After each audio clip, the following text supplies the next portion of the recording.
warga masyarakat Kabupaten Bangkalan itu mayoritas hebat-hebat. Dan banyak yang masih belum terpublish. Kepintaran anak-anak mudanya, karakternya, dan memang kualitas hidup mutunya juga, cara berpikirnya, karirnya, prestasinya. Bangkalan keren. Ada sawah-sawah yang begitu keren, ada pohon-pohon, ada dataran rendah dan dataran tinggi yang begitu indah. Kita punya Keker, kita punya Arosbaya, kita punya Kokop, kita punya Konang, kita punya Blega, kita punya Galis, kita punya Kamal, pesisir yang begitu indah, kita punya Spolo, kita punya Tanjung Bumi. Tolong sekali jangan dirubah kebiasaan mengaji setelah ba'da maghrib, kebiasaan memasak menggunakan tungku perapian. Mungkin boleh kita ada gas LPG dan lainnya yang modern bahkan listrik. Tapi kalau bisa di satu rumah di desa jangan dihilangkan dapur tradisional Anda. Assalamualaikum warahmatullahi wabarakatuh. Masih bersama saya Vivin dan saya Rila. Kali ini kita berkesempatan untuk ngobrol bareng bersama Ketua TPPKK Bangkalan, yaitu Bu Zainab. Mungkin Bunda boleh nggak nyapa teman-teman yang ada di luar, para anak-anak muda yang ada di Bangkalan? Mungkin mau disapa dulu. Halo, assalamualaikum. Jumpa lagi dengan Bunda Zainab di sini ya. Salam kenal sama Mbak Vivin dan Mbak Rila. Selamat datang di pendopo kami. Sebelumnya terima kasih banyak Ibu sudah memperkenankan kita berdua buat ngobrol bareng bersama Bunda. Yeah.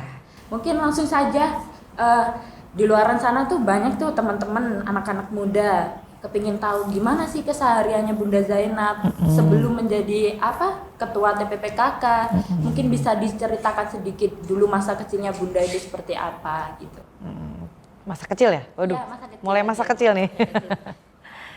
Kalau memang dari masa kecil kayaknya panjang banget. Mungkin sepintas masa kecil saya hidup di Surabaya, lalu menikah dengan Bapak, akhirnya ke Bangkalan. Dan sebelum Bapak menjabat sebagai Bupati, Bapak menjabat sebagai Wakil Ketua DPRD Kabupaten Bangkalan.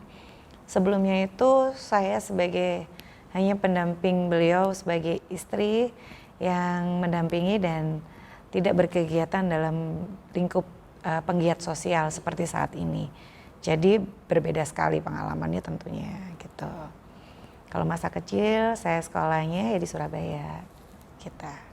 Berarti dari kecil di Surabaya ya sebenarnya? Dari kecil di Surabaya, saya diasuh oleh Bude, tidak ikut orang tua kandung, tinggalnya di daerah Jalan Tunjungan di Surabaya. Tapi lahirnya itu di Bangkalan ya Bunda? Enggak. Di Surabaya. Di Surabaya juga? Enggak. Deng penasaran ya? Lahirnya saya di Riyadh, di Saudi Arabia. Jauh banget ya? Numpang lahir doang. Iya. Untuk saat ini Bunda, Bunda bisa ngira nggak sih sejauh ini bisa mendampingin Bapak sampai sekarang? Dulu pernah ada angan-angan nggak? Bisa nggak kayak gini-gini? Angan-angan sih nggak pernah ya, karena memang saya tidak pernah berangan-angan yang terlalu jauh sekali waktu dulu, waktu kecil. Kalau sekarang saya sih angan-angannya presiden. Waktu kecil dulu tidak pernah berpikir pejabat itu seperti apa. Karena kami memang dari keluarga pendidik dan memang dari keluarga tani dan lingkup pekerjaannya memang tidak mengerti yang namanya jabatan. Jadi kita kerja sebagai memang kita basicnya di keluarga petani, lalu lingkup keluarga adalah sebagai guru. Jadi ya nggak ada yang namanya besok jadi pejabat ini itu tidak mengenal itu gitu. Tapi nah ini yang perlu digarisbawain. Mama saya pernah berkata pada saya setelah akad nikah, waktu itu setelah saya akad nikah masih zamannya Pak Fuad periode pertama, kakaknya Pak Bupati Latif ini. Beliau melamar saya, melamar ke rumah Surabaya, dan di situ orang tua saya, mama saya yang mengasuh saya berkata, Zainab, nanti bupati selanjutnya adalah suamimu. Saya tidak mengiyakan itu, enggak gitu, apa sih bupati apa, saya kan nggak ngerti, waktu itu masih kuliah semester 1 apa 2 kalau nggak salah, nggak ngerti apa sih bupati, nggak ngerti yang namanya jabatan pejabat, nggak ngerti-ngertinya, masih aku sekolah, aku nurut ke orang tua, aku berteman, aku berkawan, nurut baik, dah dijalanin gitu. Tapi dari orang tua sudah berkata seperti itu, jadi ternyata betul gitu. Jadi kenyataan ya kata-kata mamanya ya Bunda. Termasuk salah satunya nanti Zainab suaminya namanya Abdul Latif ya gitu. Dari kecil sudah diberitakan seperti itu, sudah ditata. Sudah ditata dari kecil. Sudah ngerti. Jadi ya manut-manut aja. Karena nggak ngerti harus memilih, nggak ngerti. Jadi ngikut aja gitu. Berarti itu terkenang banget ke Bunda Zainab. Banget. Jadi memang ucapan mamah itu adalah yang saya tahu akhirnya menjadi nyata. Memang betul saya menjadi istri dari Abdul Latif Amin ini. Dan memang betul akhirnya, dan setelah sekian puluh tahun berlalu, akhirnya betul juga bahwa suami saya adalah seorang Bupati Bangkalan. Tapi tidak ada di angan-angan saya, tidak ada. Baru tahu ya? Gimana rasanya mengetahui itu kebenarannya? Iya Bunda, Rina mau tanya apa Rila? saja sih kegiatan TPPKK itu? Kegiatan TPPKK itu adalah sosialisasi tentang pemberdayaan perempuan. Bagaimana kita hidup sehat, bagaimana kita makan dengan makanan yang memang baik yang dari alam. Kita mengurangi pola hidup yang kurang baik gitu. Contohnya kurang baik, kita mengurangi konsumsi yang sekiranya makanan instan. Jadi membiasakan kembali dalam kehidupan di rumah adalah kembali makan makanan yang sehat dan perilaku hidup sehat.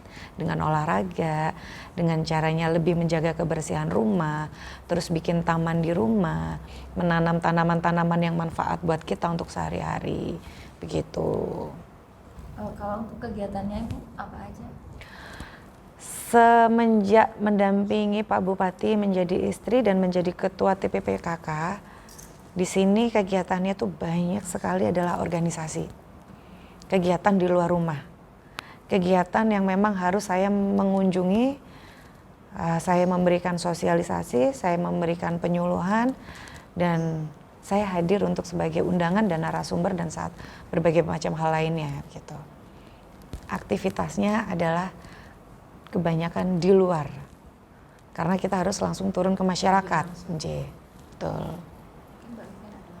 Untuk Gimana? saat pandemi ini Bunda, Kalau saat pandemi ada kegiatan apa gimana? ada.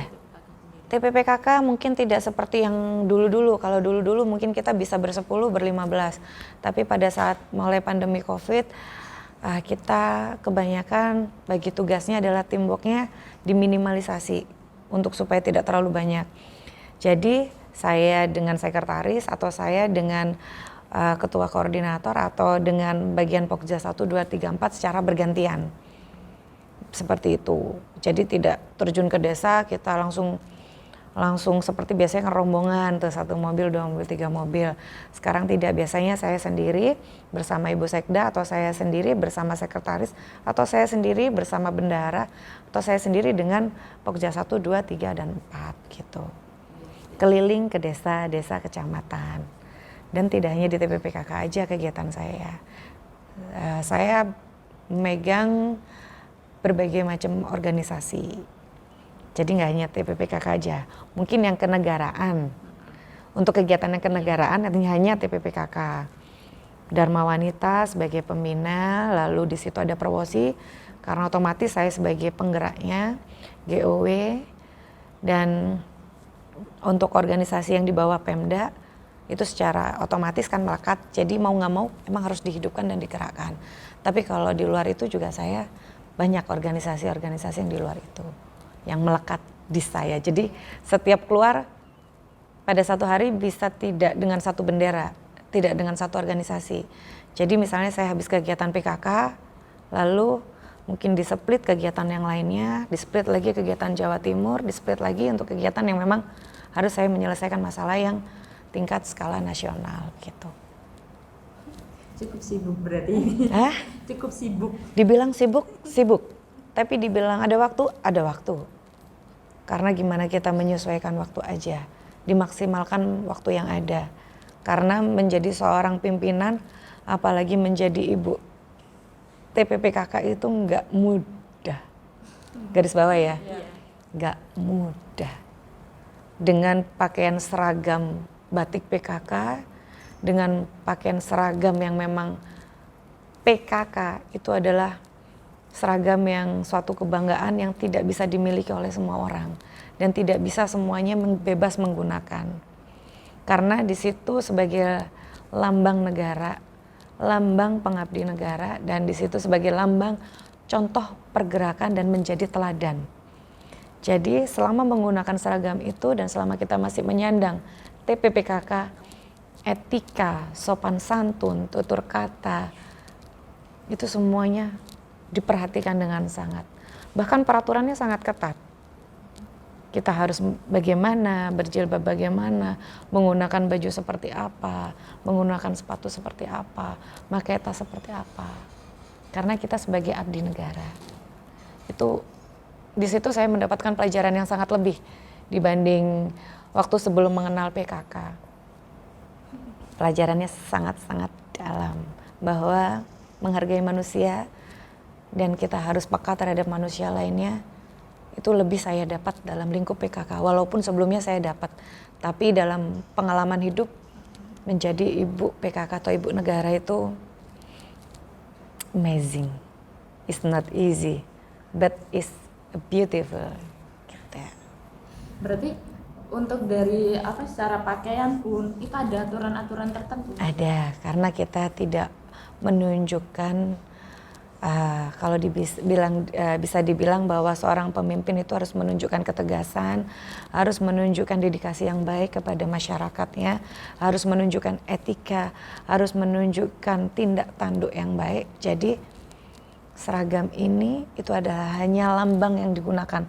Tapi sebenarnya di balik seragam ini beribu-ribu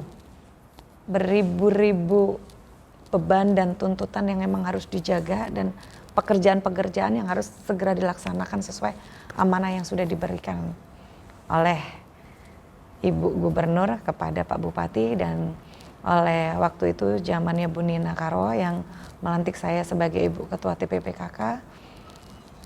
Jadi gak gampang.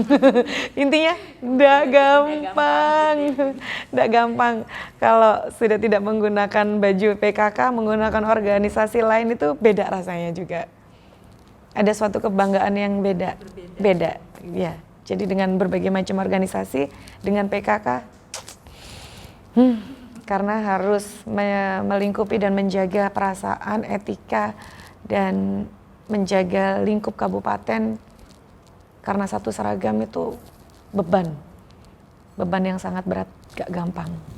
Benar-benar jaga seragam PKK. Ya, makanya banggalah Anda yang sudah menggunakan seragam PKK karena tidak semua mempunyai kesempatan yang sama untuk menggunakan seragam PKK. Seragam PKK yang bisa menggunakan hanya orang-orang tertentu dan yang memang yang mempunyai rasa sosial yang tinggi. Jika tidak jadi istri bupati, tidak akan menjadi ibu PKK, ya kan? Jika tidak menjadi pasangan para petinggi atau pejabat abdi negara, tidak akan mungkin menjadi abdi PKK. Gitu. Tapi untuk menjadi kader PKK bisa. Kader-kader posyandu, para penggiat-penggiat taman PAUD, bisa. Tenang, masih ada peluang. PKK muda, ayo tetap semangat, Anda adalah kader-kader PKK. Penggiat-penggiat sosial, ya bisa. Selama ini Bunda, apa yang dirasakan Bunda setelah menjabat TPPKK sendiri? Mungkin ada rasa gimana, misal awalnya seneng kok lama-lama kayak gimana, terbebani atau? Terbebani otomatis beban karena beban kita dipikul amanah ya. Kita memikul amanah, bukan dipikul, memikul amanah. Amanah tanggung jawab bagaimana dengan tagline jargon dari Pak Bupati yang tentunya ada visi misi waktu pas kampanye. Pada saat jadi ibu PKK, ini rasanya gimana? Kalau dibilang, wow, dibilang sebelumnya tidak terikat ikatan abdi negara, pas akhirnya menjadi terikat untuk suatu kenegaraan lembaga negara ini, yang perlu direm itu adalah etika dan sikap kita gimana ke publish dan sikap kita kepada diri kita sendiri.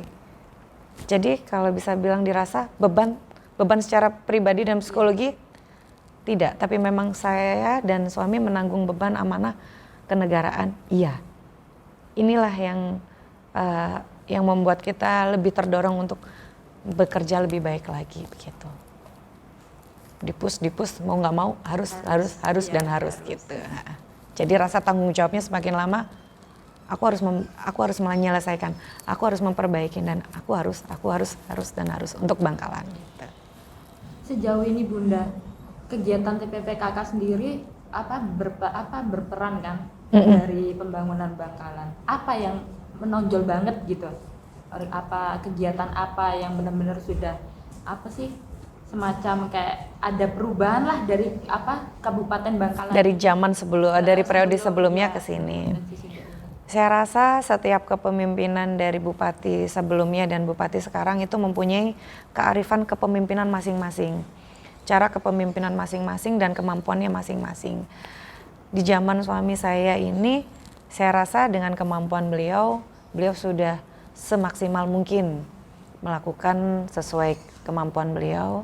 Dan dengan saya, TPPKK-nya sendiri, yang saya rasa sekarang, pada waktu kemarin karena saya tidak domisili di Bangkalan, jadi saya tidak mengerti seberapa banyak pergerakan. Tapi setelah saya kampanye pada saat 2017-18,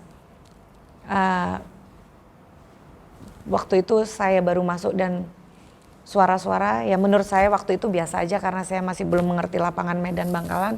Tapi setelah menjadi ibu ketua TPPKK, suara-suara yang timbul adalah selalu beliau-beliau warga masyarakat dan yang berjumpa dengan saya selalu hangat, tiba-tiba, "Hah, Ibu?" gitu. "Hah, Ibu, sini Ibu, terima kasih." Jadi apa ini ya?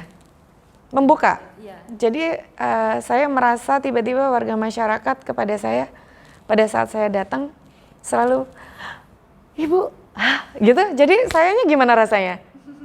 Ayo. Terima gitu. Coba Mbak, tiba-tiba saya rasa Mbak datang, saya cuman gini, "Mbak datang." Nah, akhirnya saya merasa, ya Allah, saya begitu tersanjung, begitu mulianya bahwa saya masih diharapkan kedatangannya di tempat warga di desa, di kecamatan, dan mereka sampai ada yang bela-bela, saya agak telat tapi ditunggu. Rasanya kalau dibilang rasanya nggak bisa digambarkan betapa bangganya saya terhadap seluruh warga masyarakat yang masih mau saya kunjungin dan mereka masih mau saya datang ke sana. Itu rasanya wow, terima kasih gitu loh. Terima kasih karena banyak sekali yang masih kurang. Kalau menurut pribadi saya masih belum bisa membahagiakan seluruhnya. Saya masih belum bisa memenuhi apa yang diminta oleh seluruh warga masyarakat Kabupaten Bangkalan. Tapi dengan hadirnya saya ke desa, ke pelosok, dan dengan saya tidak memilah dan memilih siapa yang mengundang saya, itu suatu yang bikin saya, Masya Allah, ternyata warga Bangkalan ini hebat, keren, dan mau orangnya tuh mau belajar, mau berubah menjadi lebih baik, dan mau berprogres, dan pintar-pintar, aktif-aktif, pintar-pintar, dan tidak malas. Itu yang masih melengket dan melekat di saya. Hebat-hebat. Warga masyarakat Kabupaten Bangkalan itu mayoritas hebat-hebat. Dan banyak yang masih belum terpublish. Kepintaran anak-anak mudanya, karakternya, dan memang kualitas hidup mutunya juga, cara berpikirnya, karirnya, prestasinya. Banyak sekali warga masyarakat Kabupaten Bangkalan itu yang anak mudanya hebat-hebat. Banyak yang sudah banyak mendapatkan prestasi itu banyak. Bahkan yang sudah lanjut usia pun banyak yang karirnya bagus, edukasinya bagus, wawasannya bagus, etikanya bagus dan top banget. Paket lengkap. Ya, tapi masyarakat tidak banyak yang mengetahui bahwa Bangkalan itu desanya keren, kotanya keren, kabupatennya keren, dan masyarakatnya bagus-bagus, baik-baik, dan mau. Satu, mau berubah dan memang mau belajar. Karena jika pintar aja tapi tidak mau, bagaimana? Kaya aja tapi tidak mau, nah buat apa? Yang penting itu adalah mau bergerak dan masih mau berubah untuk menjadi yang lebih baik. Misalnya dari perekonomian yang rendah tapi dia masih mau berusaha untuk berdagang. Berarti kan mau berprogres, mau menjadi lebih baik. Dari yang anak-anak tidak mempunyai biaya untuk sekolah tapi dia masih mau sekolah dengan cara apa? Dia mencari beasiswa. Jadi beberapa kali saya menemui anak-anak muda yang masih mencari beasiswa ke sana ke sini dan mereka mau. Saya acungin jempol. Beberapa kemarin sudah ada. Jadi ya kita support, ada nanti sesi lainnya untuk anak-anak. Untuk anak-anak, golongan anak-anak dan remaja. Yang untuk golongan yang udah dewasa dan lansia pun semangat juangnya orang Bangkalan keren. Luar biasa. Iya, mau tanya Bunda. Apa? Jadi kan Bunda di Bangkalan ini kan terkenalnya menjadi bundanya anak muda dan perempuan. Ya. Siapa sih yang nggak kenal sama Bunda Zainal? Pasti kenal semua gitu loh Bun. Rila mau tanya hak apa aja atau apa yang sudah Bunda berikan atau hak apa saja yang sudah Ibu perjuangkan untuk anak muda dan perempuan, khususnya di Bangkalan. Diberikan dan diperjuangkan ya? Iya.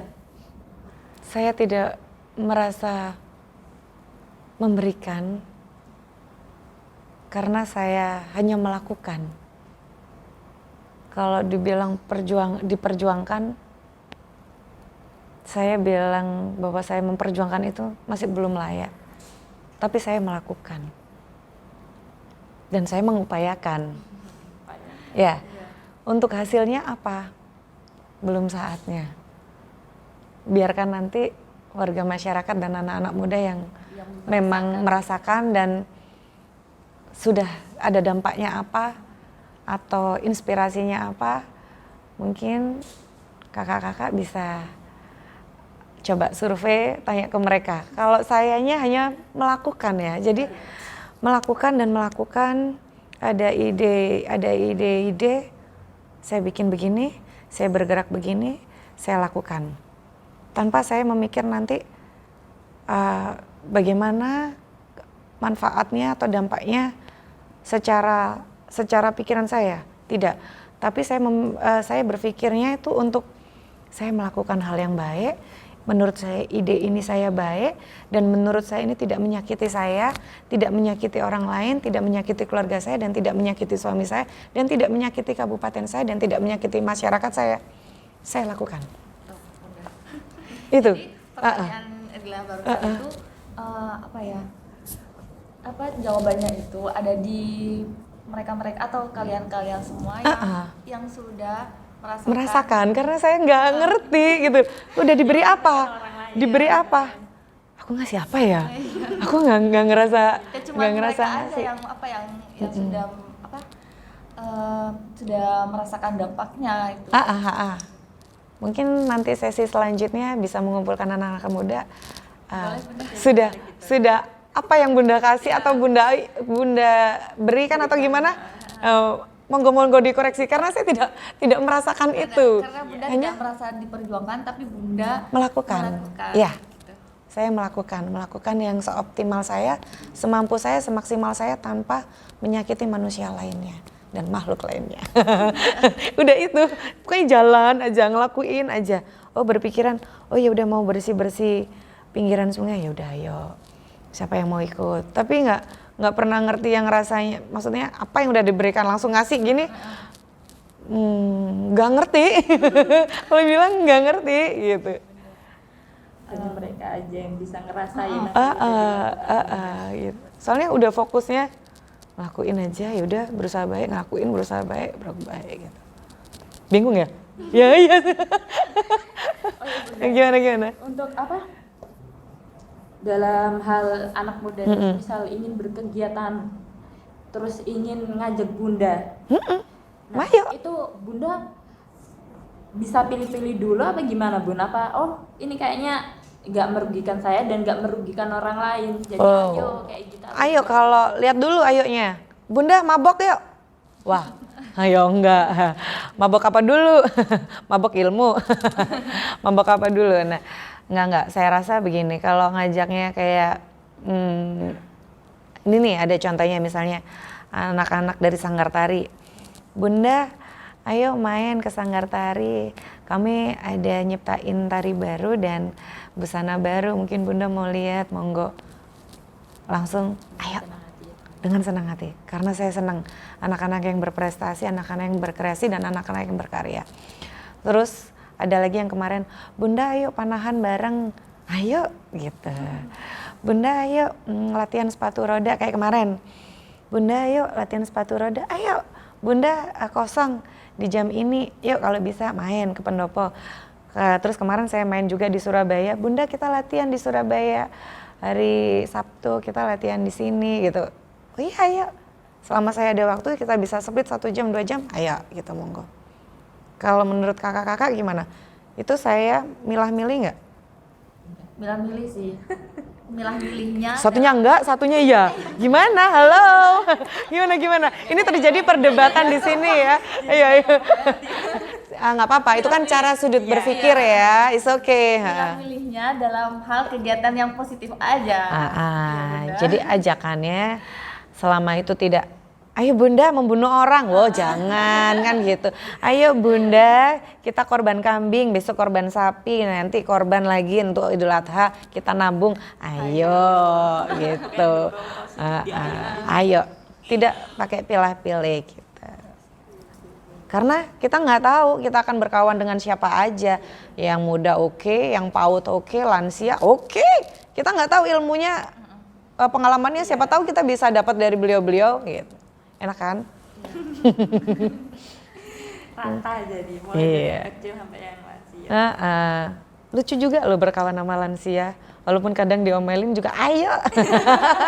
Lucu karena banyak hikmah hidup yang kita bisa petik gitu. Untuk hobi sendiri Bunda, saat ini Bunda lagi hobi apa? Kalau sekarang kalau bilang hobinya lagi demen bersepatu roda sih. Karena sempet jatuh dari kuda, tiba-tiba pandangan pertamanya itu ngelihat anak sepatu roda. Jadi jedebak, jatuh pas nengok itu diem begini. Itu anak-anak kok kecil pinter sepatu roda. Jadi akhirnya besoknya beli sepatu roda, latihan sepatu roda. Padahal baru jatuh. Nah, lagi demen sepatu roda sekarang. Jadi jatuh tidak mematahkan semangat kita untuk berolahraga kan. Betul. Tetap semangat. Ya, sepatu roda sekarang. Saat ini juga masih latihan terus untuk sepatu roda. Kalau dibilang terus-terus tidak, mungkin dalam seminggu sekali 2 kali.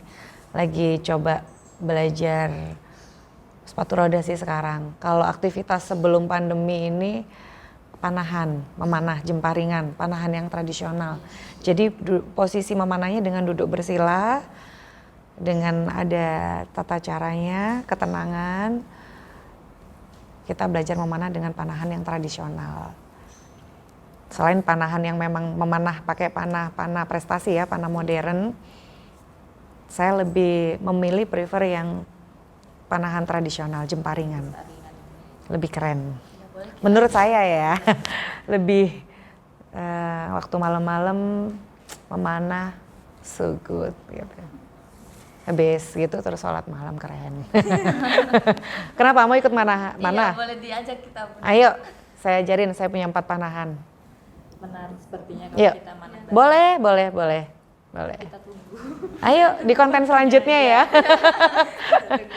Oke. Ada lagi Rila? Ada. Apa? Ya, Bunda kan menurut Rila kan udah sukses nih. Boleh nggak Bun kasih tips sukses gitu? Menurut Kak Lila, Bunda sukses? Iya, menginspirasi. Kayak contohnya di mana itu? Di Banjaran. Itu di dikelola menjadi tempat wisata. Oh, tahu ya udah di Bancaran. Wah. Belum terungkap nih. terus. Iya banyak sih Bun, kayak penyuluhan langsung gitu ke desa-desa itu menurut Rila itu yang benar-benar berguna banget sih gitu, bermanfaat bagi masyarakat sekitar gitu. Langsung terjun langsung gitu ya. Itu Maaf nih jarang-jarang loh Bun gitu, ada yang langsung gitu kayak dia tuh nggak milih tempat itu di mana itu apa gitu. Pelosok gitu ya. Ya, makanya saya bingung. Kata kata apa kalimat nih? Sukses. Nah. Yang dalam pandangan seperti apa gitu. Saya sendiri ngerasa nggak ngerti gitu. Nggak ngerti. Ya jalanin aja, nggak ngerti yang maksudnya. Kalau saya sendiri sih bilang orang sukses, mungkin yang sudah punya karir dalam hal berkarir, menurut pikiran saya ya, sudah punya perusahaan A, B, C, D. Nah itu mungkin dalam pemikiran saya karena saya bergeraknya kan dari dagang, bukan dari birokrat, bukan dari pejabatnya, bukan dari pemerintahannya. Jadi memang dari kecil memang keluarga saya dagang dan petani. Jadi nggak ngerti ukuran sukses dalam pikiran yang gimana. Makanya saya pingin tahu bayangan sukses yang menurut orang lain itu yang seperti apa gitu. Jadi gini loh. Nah dari kakak. Jadi biar saya juga sama-sama belajar karena saya juga pingin mengetahui apa. Juga biar nggak ambigu. Iya. Gimana? Dalam arti menjadi ketua TPPKK. Gitu. Sukses dalam arti TPPKK. Saya nggak ngerasa sukses. Saya ngerasa hanya menjalani. Jadi garis yang kata sukses ini saya masih belum merasakan karena saya masih jauh sekali karena saya masih belum bisa membahagiakan atau memenuhi seluruh program-program yang ada di dalam kemasyarakatan sendiri. Masih jauh. Contohnya begini, angka stunting di Kabupaten Bangkalan masih tinggi, ya kan? Anak yang tidak tumbuh kembang dengan baik. Nah ini kan masih tinggi, sedangkan tugas TPPKK itu adalah juga mengurangi angka stunting. Nah meskipun saya masuk ke desa, tapi angka kelahiran dengan stunting ini kan juga masih ada. Sedih kan Mas Ian? Terus kalau dibilang orang sukses, mungkin orang lain yang akan bilang itu sukses, tapi dalam pribadi Bunda, belum. Karena saya masih melihat ada anak akhirnya muncul kabar anak kurang gizi. Itu kan pukulan tersendiri ya, kayak aduh kamu tuh pimpinan gimana sih? Itu loh, mana masih ada yang sakit, masih ada yang gizi buruk, masih ada lah yang kurang, masih ada yang perlu dibenahin. Jadi kata sukses itu menurut Bunda masih jauh. Jadi saya masih kerjanya tuh PR-nya masih banyak. Jadi di sini PR-nya masih banyak. Jadi kalau dibilang sukses itu yang mana? Mungkin kalau dari Bancaran. Seneng nggak ke Bancaran? Senang sih. Seneng. Tempatnya enak. Warna-warni. Ya. Rasanya gimana? Tenang aja, view-nya juga oke. Oke ya, tenang ya. Iya. Pulang lebih rileks kan. Nah, Bunda bikin tempat itu awalnya nggak ada yang tahu. Ada satu komunitas pancing ngajak Bunda bersih-bersih. Terus setelah bersih-bersih mangrove, setelah memilih sampah di situ, ketemu sama nelayan.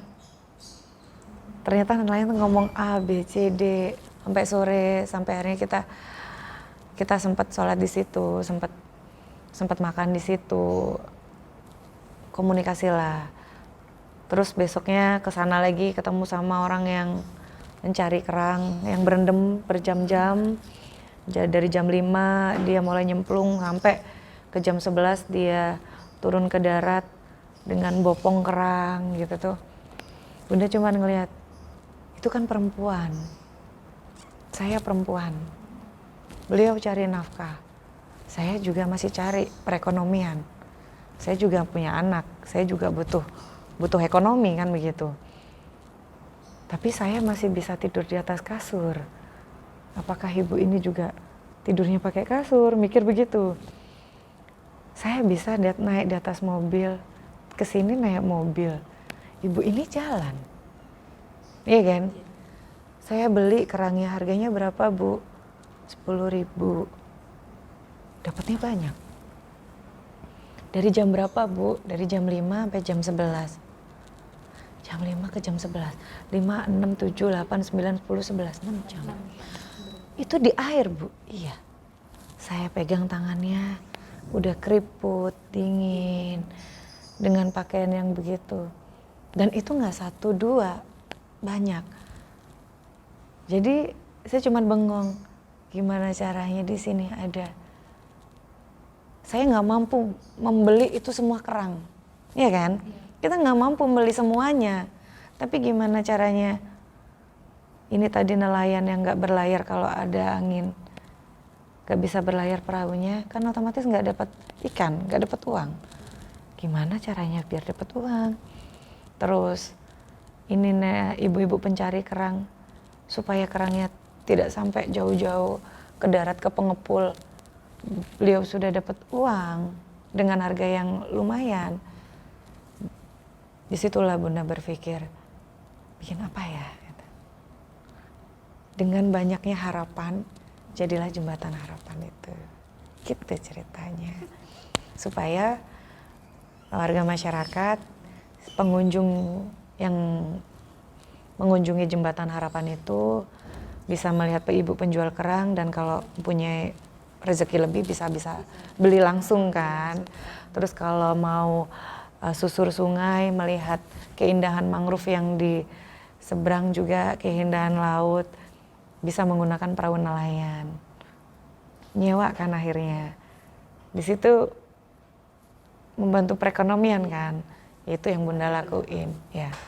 Jadi tidak ada pas Bunda bikin langsung menjadi sesuatu yang wow gitu, enggak, cuman ya udah bikinnya gimana sama warga, sama nelayan, sama komunitas pancing, dan masyarakat yang mau membantu RT RW sekitar, ayo jadilah Bancaran itu. Berarti di latar belakang dari cerita tadi itu ya Bu? Ya. Ya. Mungkin warga masyarakat seluruhnya belum tahu bahwa saya banyak berdiam diri di sana sebelum saya akhirnya membuat jembatan harapan itu gitu. Dan akhirnya Anda yang menikmati. Kita yang menikmati. Iya. Lagi-lagi kan yang Nah. berdampak juga kepada masyarakat gitu. Makanya kalau ditanya apa yang udah Bunda beri, apa yang Bunda kasih gitu. Ngasih apa saya? Bingung gitu.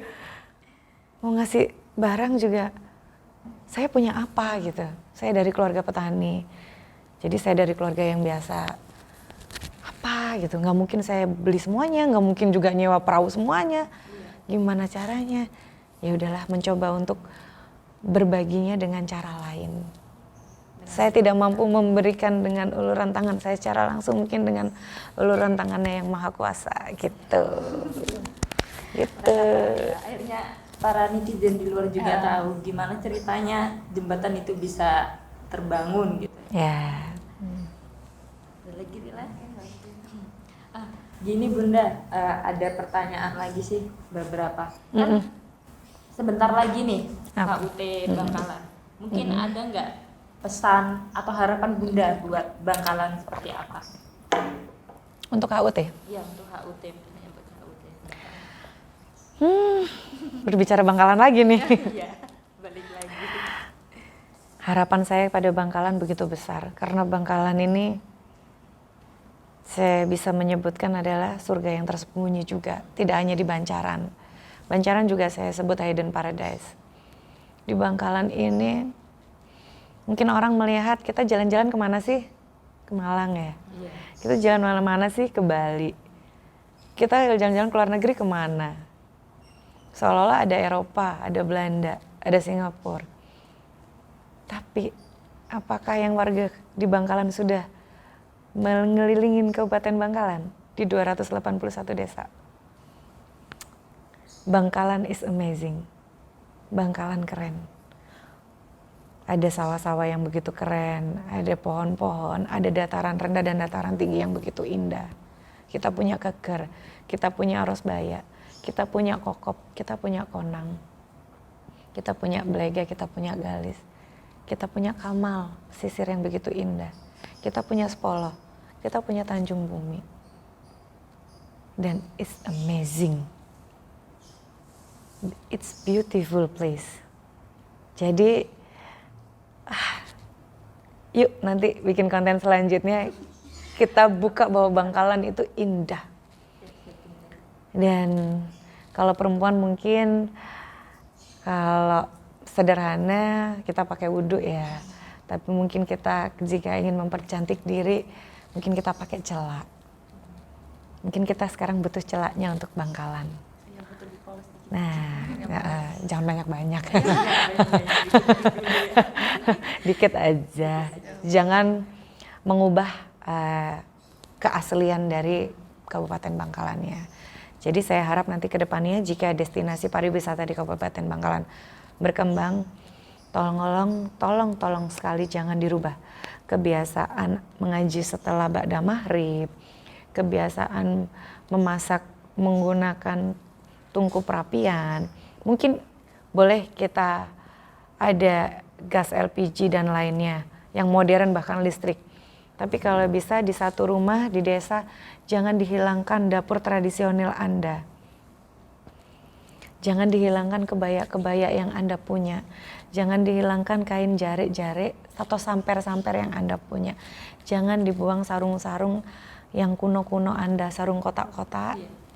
Warna ungu, punya bapak-bapak mbah-mbah zaman dulu, jangan dibuang. Karena apa?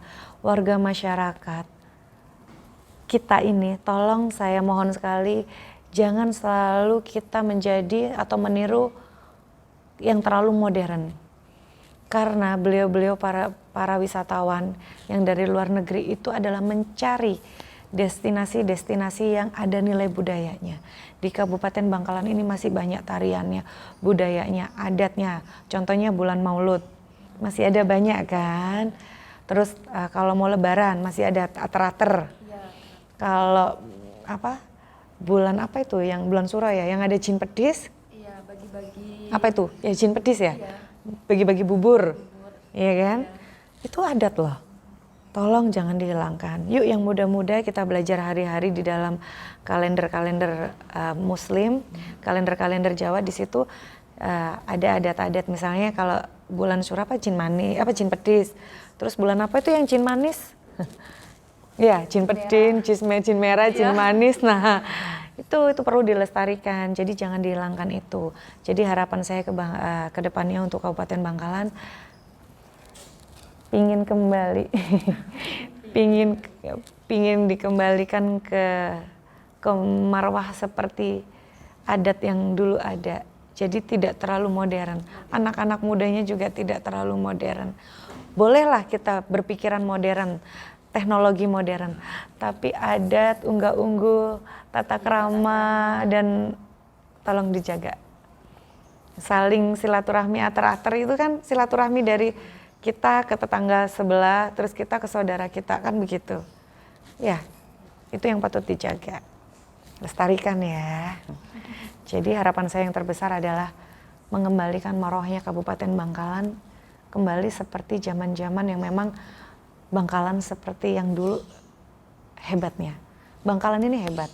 Orangnya hebat, orangnya pandai, orangnya aktif, orangnya kreatif, dan memang orangnya nggak mau diem. Aktif, bulat. Lihat orang-orang di luar kota, banyak yang dari Bangkalan kan? Iya, pasti di mana-mana ada. Ada Madura, mana Bangkalan. Dan banyak yang pintar-pintar, tinggalnya di luar Bangkalan. Ya kan? Iya, benar. Iya. Jadi yuk warga masyarakat Kabupaten Bangkalan yang ada di luar Bangkalan, mari bangun Bangkalannya. Tentunya pulanglah di daerah jenengan semua, Hampean Seteja, pulanglah ke Bangkalan, bangun Bangkalannya, tapi dengan marwah Bangkalan seutuhnya, Bengkalan memang benar-benar bangkalannya. Jangan dicampur aduk dengan bengkalan, dengan ke-Eropaannya, dengan bangkalan yang ke modern-modern atau ke luar negeriannya. Kembalilah ke tradisi bengkalannya yang dengan adat istiadat yang ada. Gitu. Bengkalan abeli oneh, bengkalan parjuga. Bengkalan kembali ke fitrahnya, bangkalan sejahtera. Mungkin sebelum penutup, Rila masih ada pertanyaan lagi atau gimana? Vivin masih mau ada satu lagi yang disampaikan. Mungkin Apa? Bunda pesan buat anak-anak muda.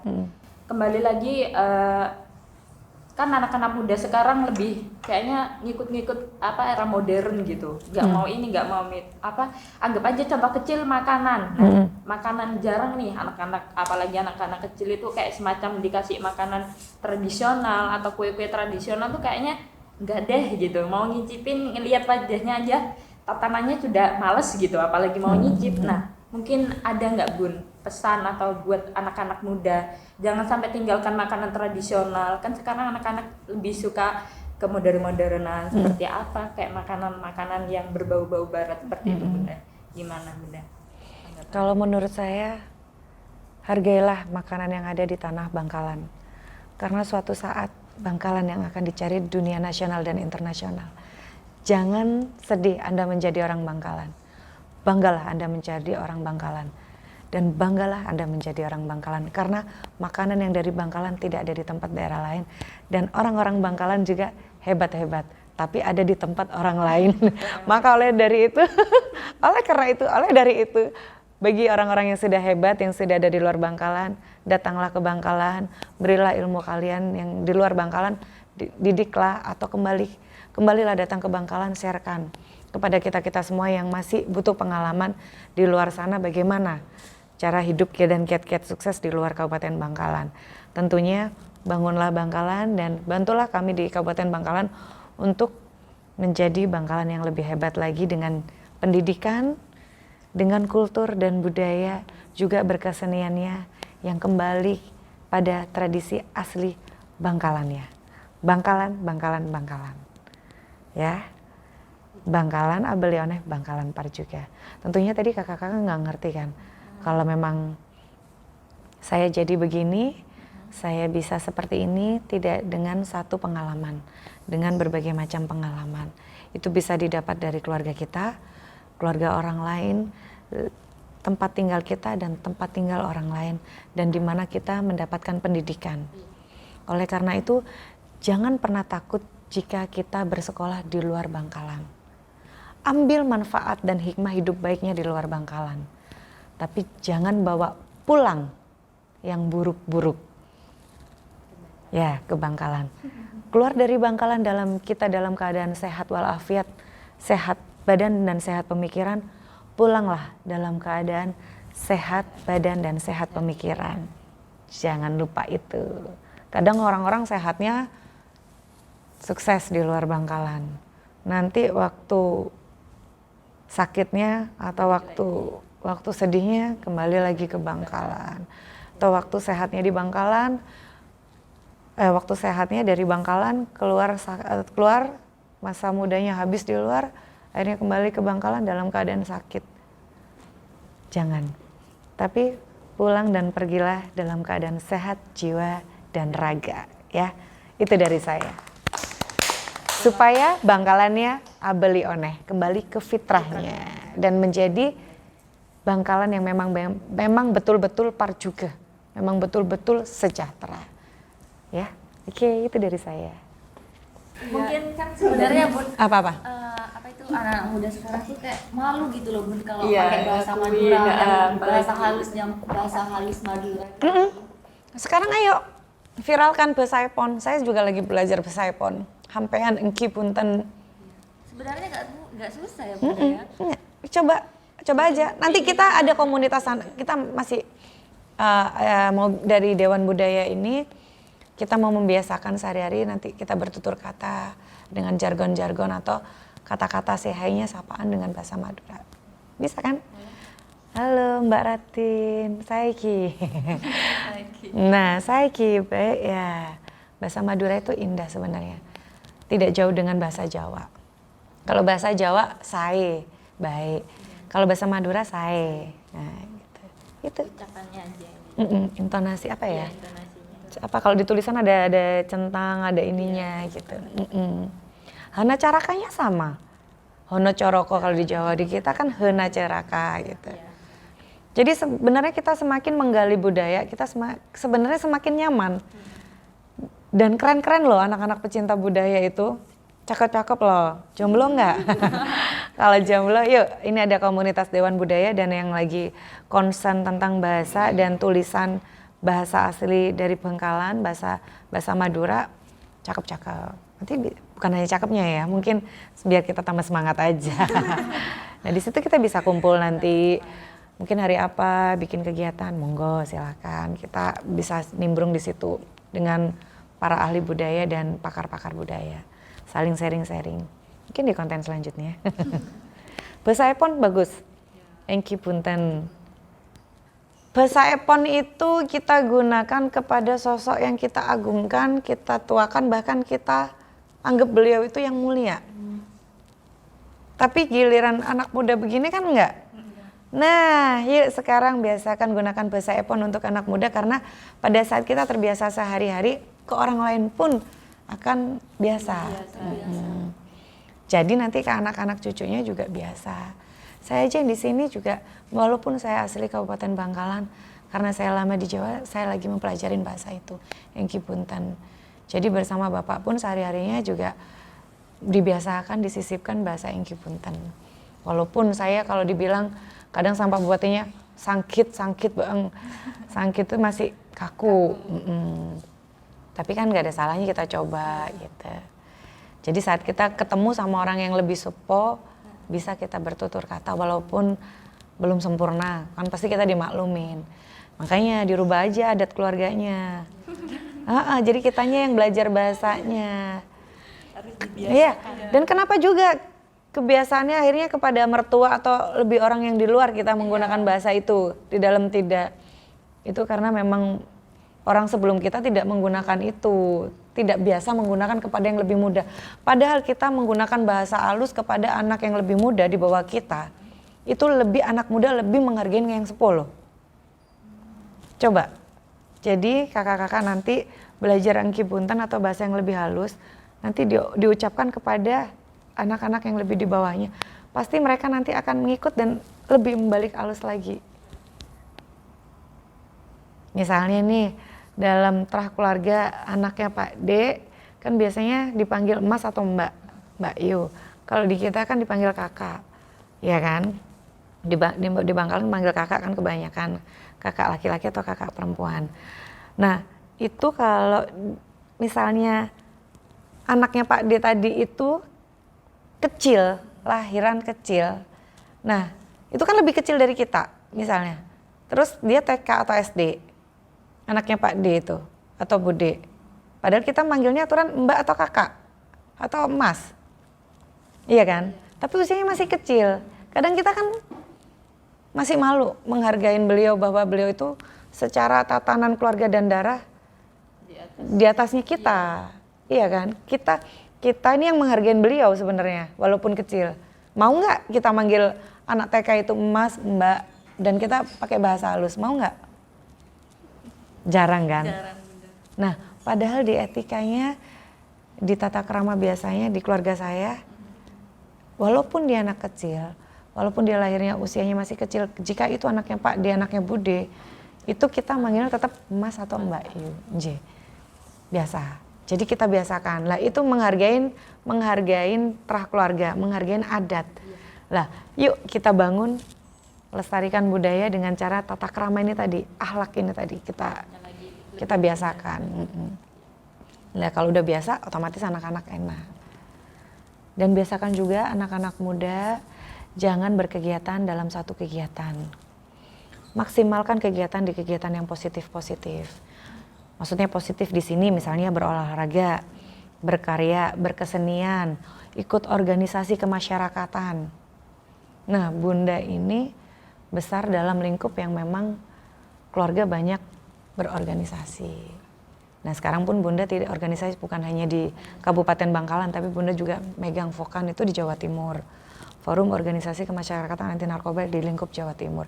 Jadi kelilingnya nggak hanya di Kabupaten Bangkalan, tapi juga di 38 kabupaten kota di se-Jawa Timur. Juga ada posisi tertentu yang Bunda pegang sebagai ketua bidang di tingkat nasional. Jadi perginya juga nggak kabupaten, nggak provinsi, tapi juga antar provinsi, belum antar negara loh ya. Masih proses yang menuju. Nah, enak dong jalan-jalan ke luar negeri. Jalan-jalan. Jadi kalau bisa aktiflah dan selalu mencari kegiatan yang positif. Positif, jangan mencari positif yang menuju keburukan ya. Positif yang menuju kebaikan. Berolahraga, berkesenian, berkarya, dan berkemasyarakatan.